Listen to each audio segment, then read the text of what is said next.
Like, subscribe, comment, hit the notification bell. What's good, everybody? Boxing First Blog back in the building. Hit you with a quick video. As you're coming in, hit that like, subscribe, definitely drop a comment. Appreciate all the support. We've had some great fights post carnivorous virus, so now I think it's time to start talking pound for pound. So I'm gonna hit you with my top 5 list, and we're gonna start at Caleb Plant, the dark horse in the middleweight division. To me, he's probably the slickest of the boxers in the middleweight division. One of the cleaner punchers, pretty efficient. We got the Charlos, we got the Andres, we got guys like that who have good chins, things like that. But there's just something about Mr. Plant's ability in that ring that I just put a little bit above those two other guys that I aforementioned. That being said, we're going to slide into a guy that I guess the world got a good peek at, and some of the casuals got a look at, and Mr. Luis Nery. This dude is pretty stable. He's a 122, 126 problem. He's a WBC bantamweight champ right now, 31-0. In his last bout, I did think he was going to have a little issue with Almeida's height. But again, being an all-around guy that he is, being able to get in, get out, show his power when he needs to, he has to be in this top 5 because you got to respect these little big men. That being said, we're going to slide over to Mr. Earl Spence Jr., one of the busiest welterweight guys in the last few years, taking on all comers once he got his opportunity to fight some of these guys with names. The Garcia came in, and then you had guys like a Thurman avoid him early. Obviously, it seems like Crawford and Al Heyman, and the Bob Arum boys are trying to avoid Spence right now. But Spence taking on all comers. Respect to him what he did in the Porter fight. He's a guy right now that can fight in all 3 ranges. He can fight at distance, he can fight mid-range, and he can also fight inside.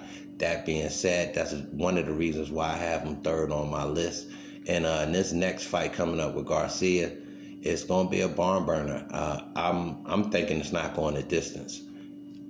Moving on, we got to slide into right now who is the best heavyweight on the planet, best resume and heavyweight on the planet. Anthony Joshua bounced back off the Ruiz loss. The loss was partly his fault based on his defense. We know he took a couple shots to the back of the head, which is not good for anybody, no matter how good you are at your craft. Nobody wants to get hit in the back of the head, and you're just not going to be the same trying to do your job. And Ruiz took advantage of it and got the victory. But in the bounce back fight, I respected him not even going for the kill, truly showing his boxing skill and craft. And he won from round 1 to round 12. He beat the brakes off it, confused Ruiz, kept Ruiz frustrated. Ruiz kept trying to do the same thing. He had no answer. He just kept trying to come forward, throwing that weak-ass double hook. And the great footwork for a man of his size, which has to be respected, and Joshua was able to go the distance, and no conditioning issues. These was one of the reasons I got him on my list, and I got him at number 2. And then we're going to have to slide in to man who's the man. The unified 154-pound king, pound for pound, on my list, best on the planet, Jermell Charlo. This dude has been doing work.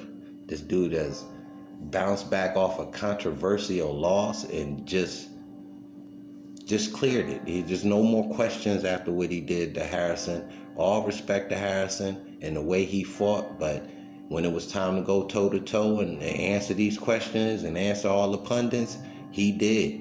And then turned around and unified the belts by putting in work. I mean, a lot of people are saying that the board folded and the board didn't want the business. And I want to be fair to him. I think the weight cut or something had Jason Rosario just not right mentally. And then when your mental state is not cool, your physical state gonna follow. And Charlo did what he was supposed to do and took advantage of it.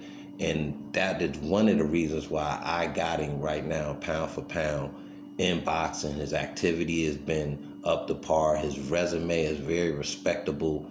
Again, when you talking two champions, one being a unified champ a couple times, and Anthony Joshua able to clear up any losses on their record the way they've done, you can't even recognize that loss anymore once you've dispatched the competition the way you had in the rematches. So that's why I got these two gentlemen 1 and 2. Anyway, Boxing First Vlog dug into this one a little longer than I wanted to, but I had to hit you with my commentary on this one. Appreciate all the support. Again, hit that like, subscribe, definitely drop a comment. We out.